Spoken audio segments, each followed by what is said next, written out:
It was the day before Christmas. Fritz and Marie Stahlbaum had huddled together on a sofa in a little back room, for they had been forbidden to go near the living room or the drawing room. Fritz was whispering very secretly to Marie.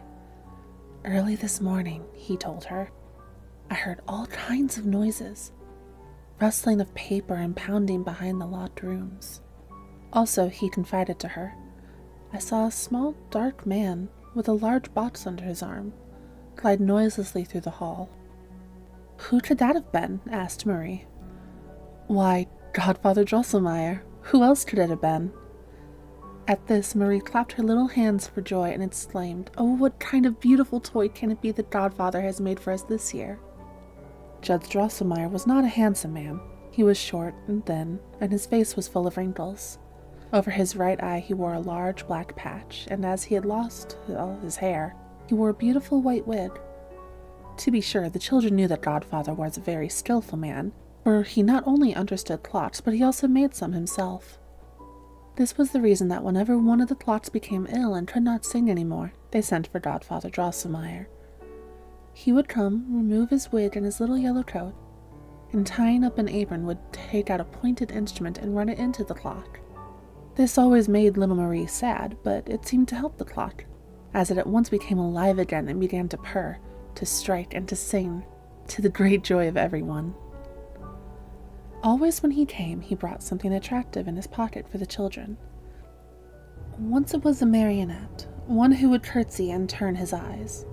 Once a box, out of which a bird would hop. And another time it would be a new kind of toy such as they had never seen. But when Christmas came, he always made some beautiful mechanical toy which only a very clever man would make. For this reason, their parents would put it away for safekeeping after it had been presented to them.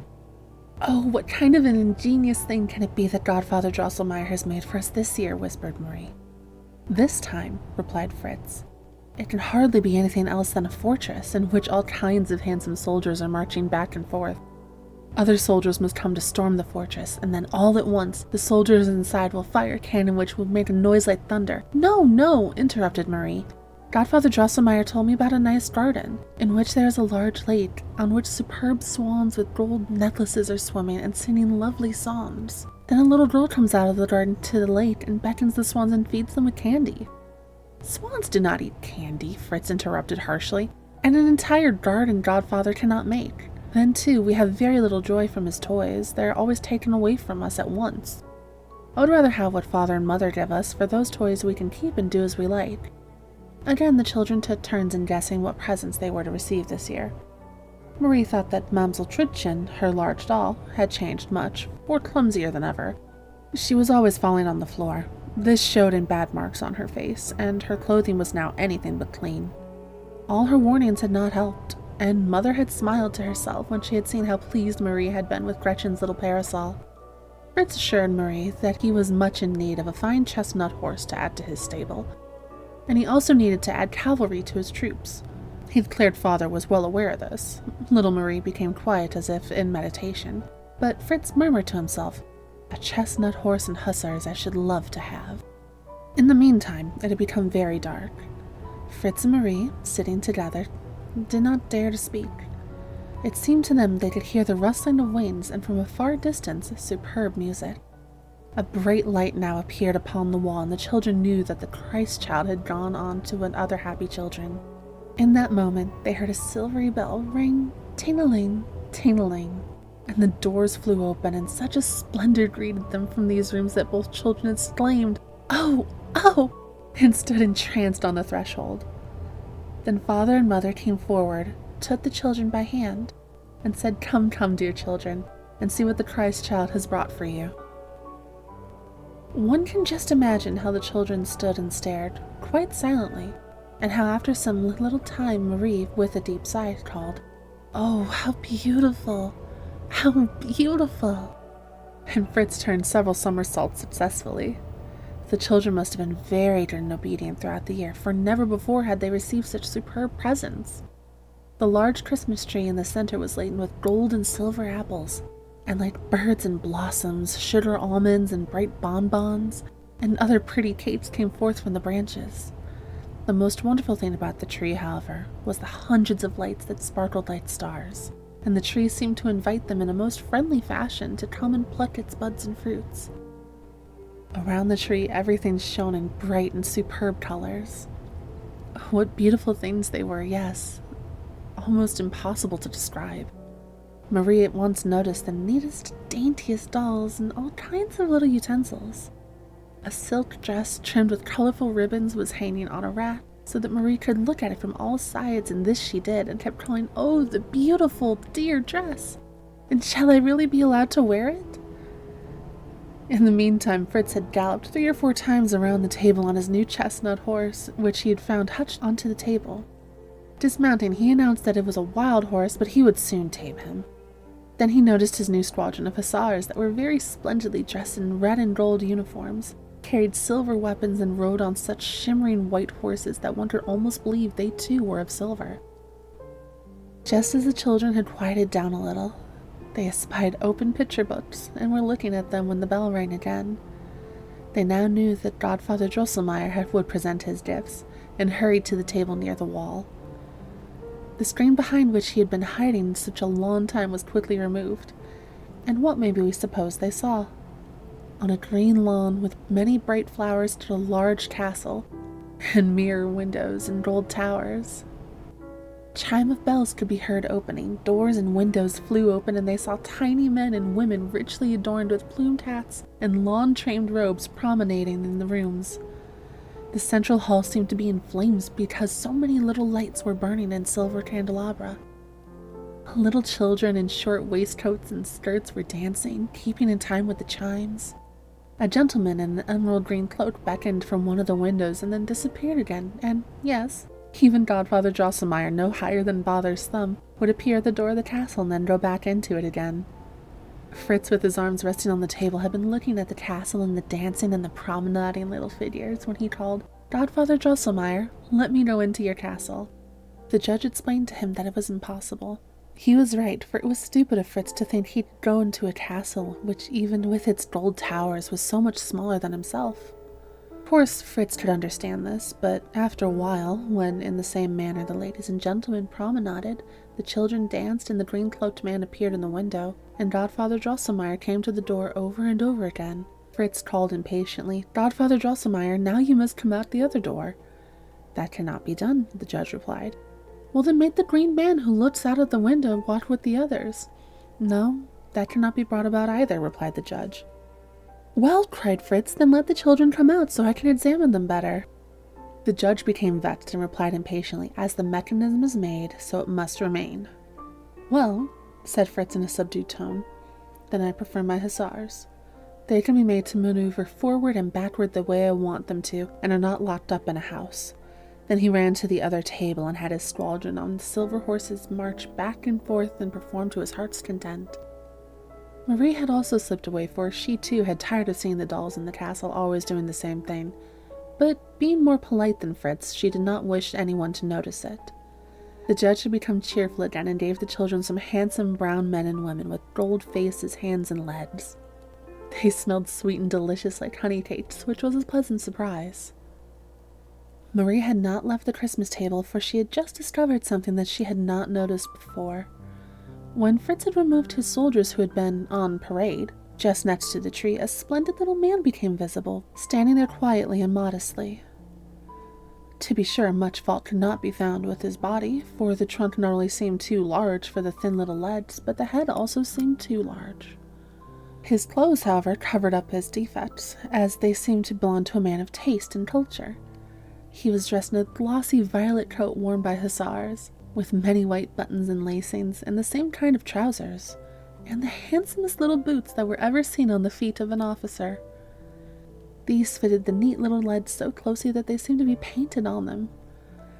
It was comical that this outfit he should have wore a narrow, clumsy cape that looked quite wooden, and on his head a miner's cap. Marie, in noticing this, remembered that Godfather Drosselmeyer also wore a very plain cloak and a funny cap, but still was a very dear godfather. While Marie was examining this neat little man more intently, for she had taken a fancy to him at her first glance, she became more and more aware of what a good-natured expression his face had. From his light green eyes, a little too large and protruding, nothing but friendship and good will shone forth. Around his chin, the little man wore a most becoming, well-cared-for beard of white cotton, which made more noticeable the jolly smile upon his lips. "Oh, father," Marie suddenly called, "to whom does this darling little man belong? Who is leaning against the tree?" "That little man," replied the father, "shall work industriously for all of you. He shall crack all the hard nuts for you with his teeth, and he belongs as much to your older sister Louise as to you and Fritz." With that, their father picked him up carefully from the table, and when he lifted up the wooden cape, the little man opened his mouth very wide, showing 2 rows of very pointed teeth. Marie, at her father's request, pushed a nut into his mouth, and crack! The little man had bitten it to pieces so that the shell fell away and the sweet kernel of the nut remained in her hands. Now, everyone knew at once, even Marie, that this dainty little man was a descendant of the race of Nutcrackers, and was carrying on the business of his forefathers. Marie cried out with joy, and her father said, "As you, Marie, are so much pleased with your friend, Mr. Nutcracker, he shall be under your care and protection. Sister Louise and Fritz, however, shall have as much right to use him as you have." Marie embraced the Nutcracker at once and had him crack some nuts, but she always chose the smallest so the little man did not need to open his mouth too wide, for it was not becoming to him. Louise, too, came over, and for her also Mr. Nutcracker had to do service, which, however, he seemed to enjoy as he kept right on smiling. Fritz, in the meantime, had become so tired from so much riding and exercising. When he heard the merry cracking of nuts, he jumped up and joined his sisters. He was laughing heartily at the sight of the comical little man who was being passed from hand to hand and could not stop opening and closing his mouth with a snap. Fritz kept pushing the largest and hardest nuts into the Nutcracker's mouth, until all of a sudden, crack, crack, 3 little teeth fell out of his mouth and his whole lower jaw was loose and shaky. "Oh, my poor dear Nutcracker," sobbed Marie, and took him away from Fritz. "He is a foolish, stupid fellow," said Fritz. "He wants to be a Nutcracker and has a weak set of teeth. Probably doesn't understand his trade either. Give him to me, Marie. He shall crack nuts for me even if he loses the rest of his teeth and all of his jaw. For who cares for that good-for-nothing?" "No, no," replied Marie. "You shall not have my dear Nutcracker. Just see how sadly he is looking at me and showing me his sore mouth. You are a hard-hearted person. You whip your horses and perhaps you even have one of your shoulders punished to death." "That must be. Has to be. You don't understand," called Fritz. "But the Nutcracker belongs to me as to you, so give him to me." Marie began to cry violently and quickly wrapped the sick Nutcracker in her little handkerchief. The parents came forward with Godfather Drosselmeyer. "I have expressly placed the Nutcracker under Marie's protection," said the father, "and as I see that he needs it very much at this time, she shall have full power without anyone else having anything to say about it. I am much astonished at Fritz that he should require further service from someone who became ill while serving him. He must know that one never places a wounded soldier in rank and file." Fritz was much ashamed, and without paying any more attention to nuts or Nutcracker, crept over to the other side of the table where his hussars, after posting strong sentinels on guard, had moved into their night quarters.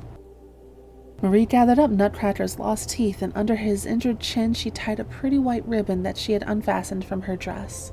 Then she wrapped him even more carefully into her handkerchief, as he seemed to look pale and frightened. Thus she rocked him in her arms as if he were a small child, and lit at the beautiful pictures of the new picture book, in which there were many other gifts received today. In the Stahlbaum's living room, just as one entered the door, on the left wall stood a high cupboard in which the children kept all the pretty things which were given to them each year. Their father had this cupboard made by a very skillful cabinet maker, who had used such clear glass and had arranged everything in it so cleverly that all the gifts looked brighter and lovelier in it than when one held them in one's hands. On the upper shelf, inaccessible to Marie and Fritz, stood Godfather Drosselmeyer's mechanical toys, and the shelf just below it contained their picture books. The 2 lower shelves Fritz and Marie used for whatever they wanted.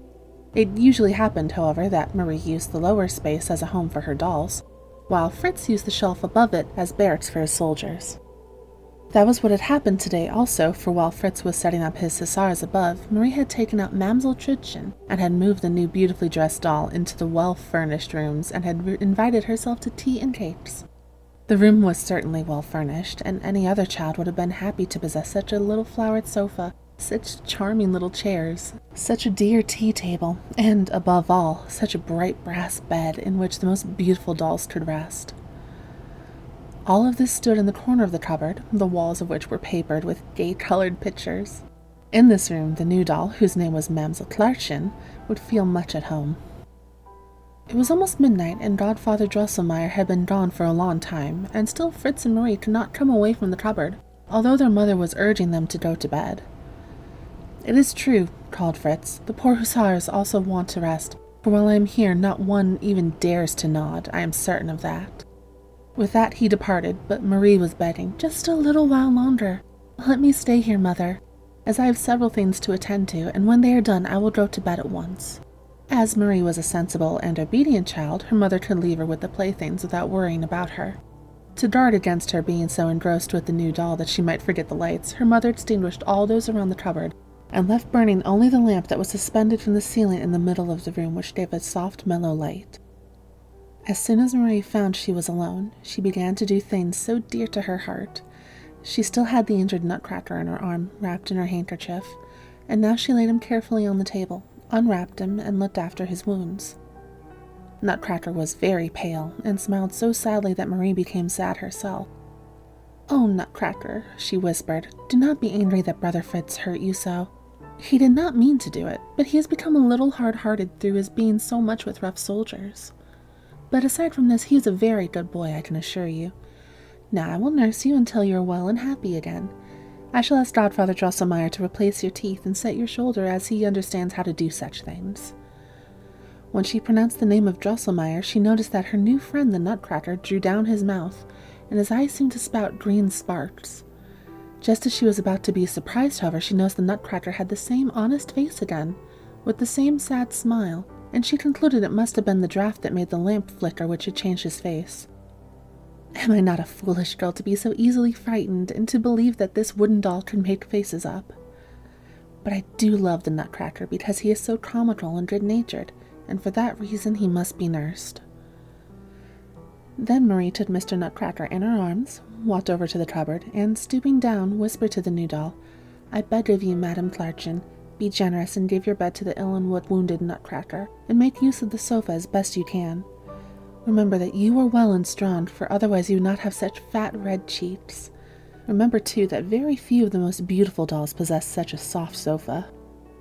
Clarchen, in her splendid Christmas apparel, looked very elegant and selfish, but uttered no word. "Why do I go to so much trouble?" said Marie, placing the Nutcracker quietly and softly in the bed, and taking a ribbon she had worn, she put it around his wounded shoulders and covered him up almost to his nose.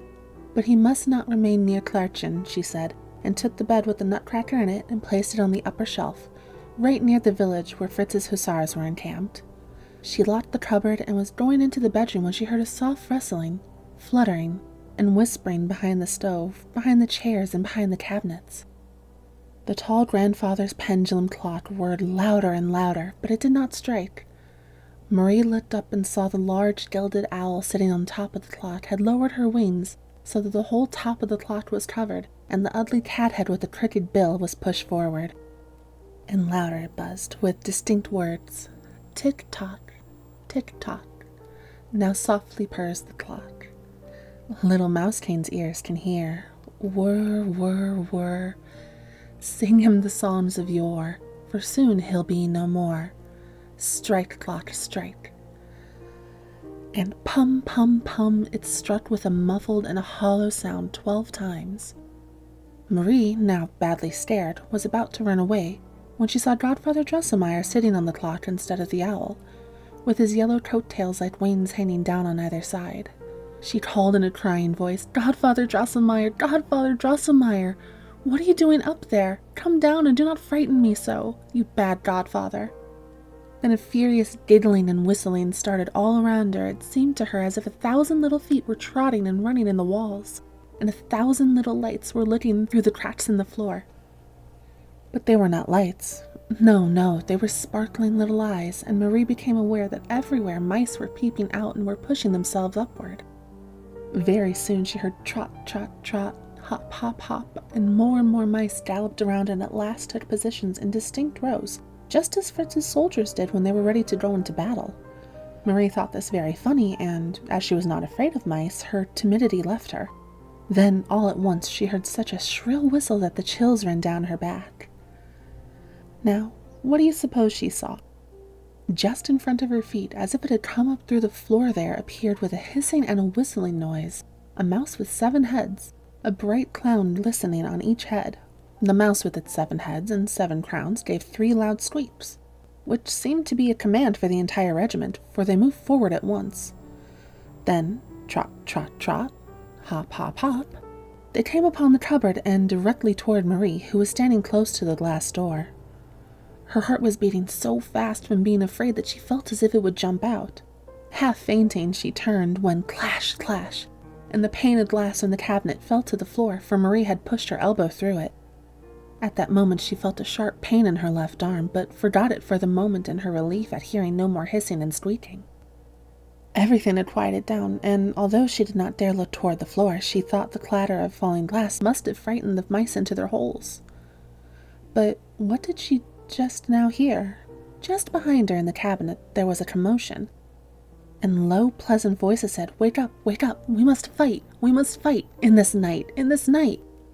And accompanying these voices, she could hear the chime of bells ring out merrily. "Oh," said Marie, "those are my little chimes."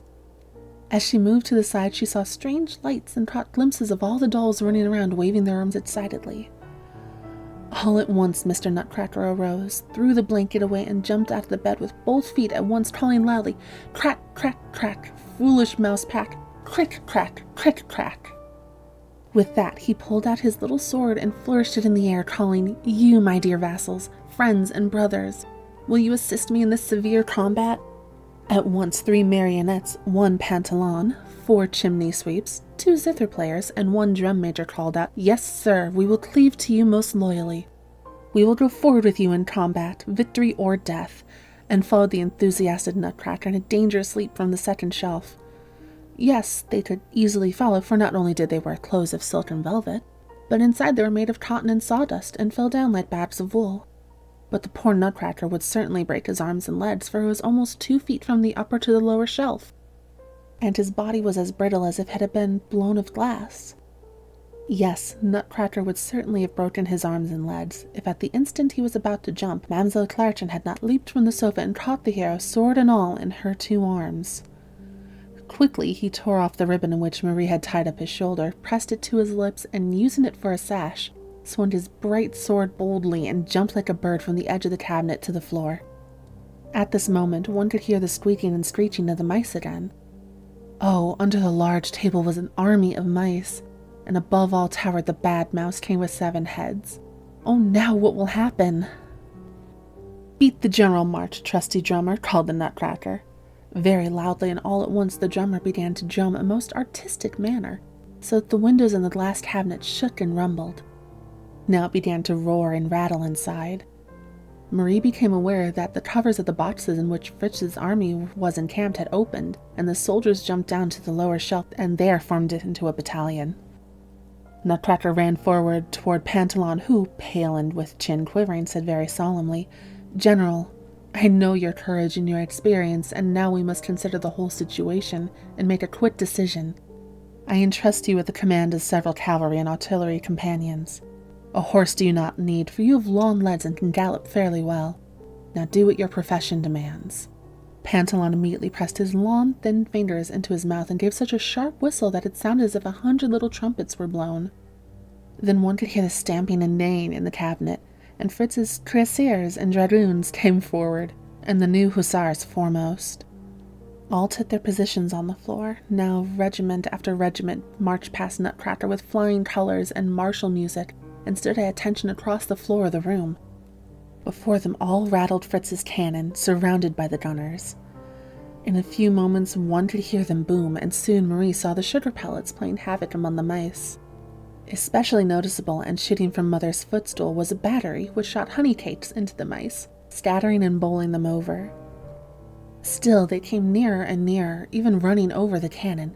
Then boom, boom, and Marie could hardly see what was happening for dust and smoke, but she was certain that a victory on either side was doubtful.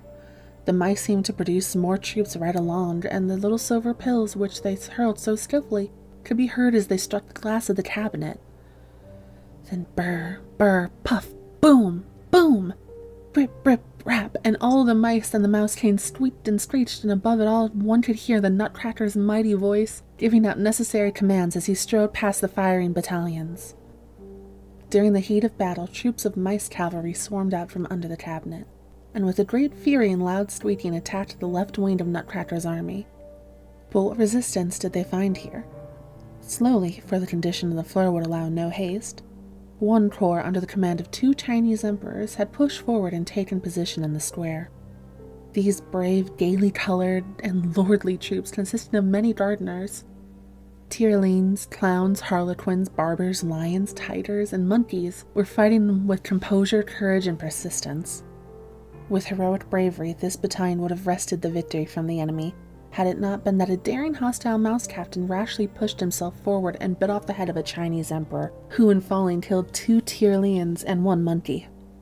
This made a break in the line, through which the enemy gained entrance, and soon the entire battalion was shattered, so that Nutcracker stood before the cabinet with only a handful of men. "The reserves! Forward! Pantalon! Tambour! Scaramouche! Where are you?" called the Nutcracker, who was hoping for more troops from the cabinet.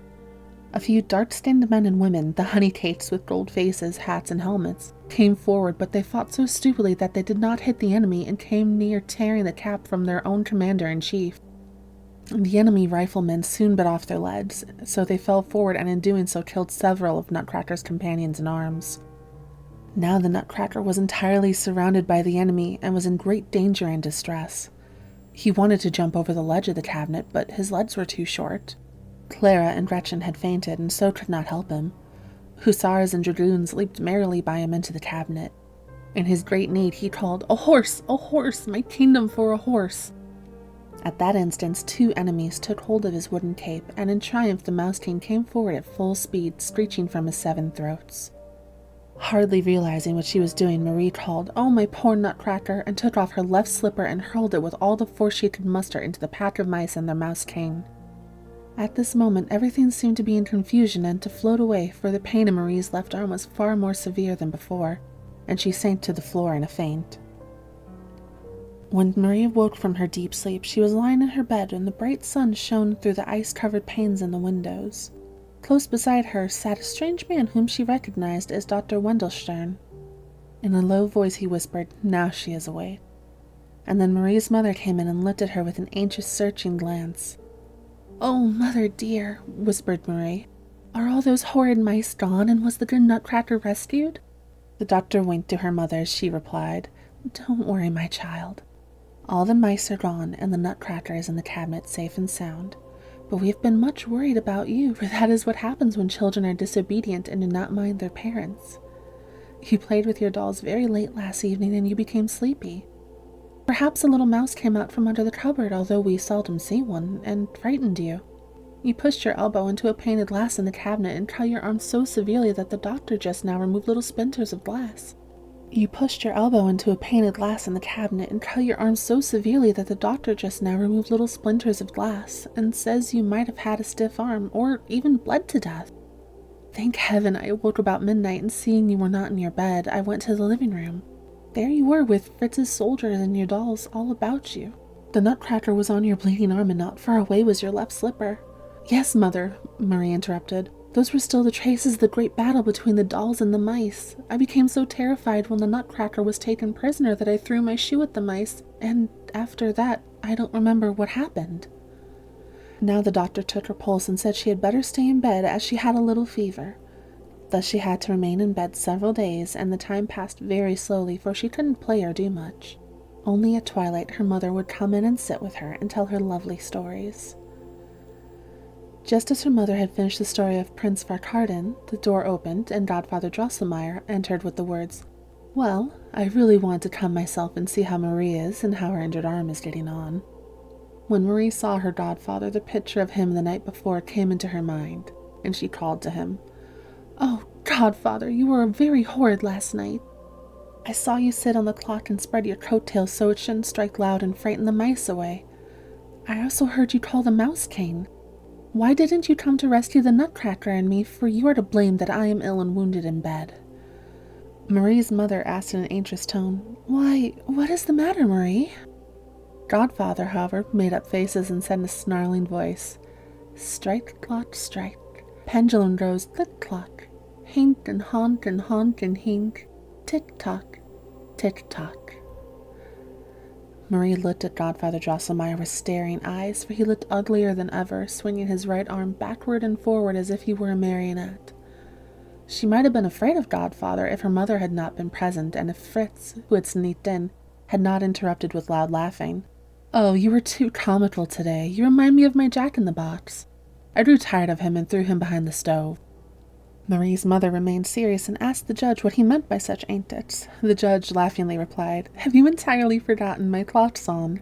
I always sing it to patients like Marie." With this, he sat down close to Marie's bed and said, "Do not be angry with me that I didn't at once put out the 14 eyes of the Mouse King. It couldn't be done. Instead, I will give you a pleasant surprise." With these words, he reached into his pocket and slowly pulled out the Nutcracker whose teeth and jaw he had set back into place. Marie chuckled for joy, but her mother smiled and said, "Now do you see how much Godfather Drosselmeyer thinks of your Nutcracker?" "You must confess, however," the judge interrupted Miss Stahlbaum, "that the Nutcracker's body could be improved upon, and his face can hardly be called handsome. How such a lack of beauty came into his family and was handed down from one generation to another, I will tell you if you wish to hear the story. Perhaps Marie knows of the story of the Princess Pirlipat, the witch Mouse Rings, and the skillful watchmaker." "Listen to me," called Fritz in this instant. "Godfather Drosselmeyer, you really inserted the teeth of the Nutcracker, and his jaw isn't as shaky as it was either. But why has he no sword? Why didn't you fasten one to his belt?" "Oh," replied the judge, rather impatiently, "you always have to find fault and criticize, boy. What concern of mine is Nutcracker's sword? I have cured his body. He can see himself where he finds a sword." "That is true," replied Fritz. "If he amounts to anything, he will see to it that he gets some weapons." "Well, Marie," the judge continued, "tell me, do you know the story of Princess Pirlipat?" "No, I don't," replied Marie. "Do tell, will you please?" "I hope, Judge," said Mrs. Stahlbaum, "that your story will not be as full of scares as those you usually tell." "Indeed not, Mrs. Stahlbaum," replied the judge. "On the contrary, the story I am about to tell is full of fun." "Oh, begin, begin, dear godfather," the children called. And the judge told the story.